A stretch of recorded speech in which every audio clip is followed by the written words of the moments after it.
पांडवेश्वर विधानसभा अंतर्गत केंद्र अंचल के छाता धौरा शिव मंदिर में तृणमूल प्रार्थी नरेंद्रनाथ चक्रवर्ती ने पूजा करने के बाद केंद्र में चुनाव प्रचार शुरू किया। इस दौरान में छाता धौरा के मस्जिद में चादर चढ़ाकर सभी मुस्लिम समुदाय से मिलकर ममता बनर्जी के समर्थन में वोट देने की अपील की। इस अवसर पर कीर्ति मुखर्जी, रमा रोहिदास, जमुना धिब्बर, संतोष पासवान, लुकमान अंसारी, विशाखा बाध्यकर, श्रीकांत साव तथा अन्य तृणमूल कार्यकर्ता उपस्थित रहे। আমাদের এই দেশ তো সাধু ফকিরের দেশ। আমাদের এই দেশ ধর্মের উপর ভিত্তি করে দেশ। আমাদের এই দেশ মানুষের দেশ। মানুষ যেটা পছন্দ করে, মানুষ যেটা ভালোবাসে, এবং আমি ধার্মিক পরিবারের সন্তান।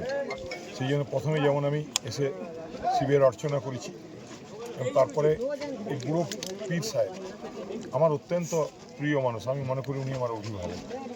আমি বিশ্বাস করুন আপনারা, আমি এসে দেখতে পাই উনি আমার মাথায় আশীর্বাদ করছেন। আমি এখানে আসতে খুব ভালোবাসি, তাই এখানে এসে চাদর চাপিয়ে আমি আজ কেন্দ্রা বিজয় সম্পন্ন করব।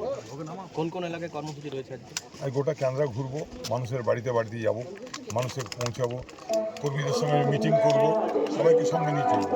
আজ দেখা গেল খুদে বাচ্চারাও কি বলবেন? দেখুন, আমি তো 5 বছর সারা বছর ওদের সঙ্গে থাকি। আজ আমি এখানে প্রায় 20 বছর ব্লক প্রেসিডেন্ট ছিলাম। এখানকার মানুষের সঙ্গে আমার নিত্য যোগাযোগ। বাচ্চারা তো আমাকে বাড়ির লোক ভাবে। पांडवेश्वर से मंथन पासवान की रिपोर्ट, PBTV न्यूज़।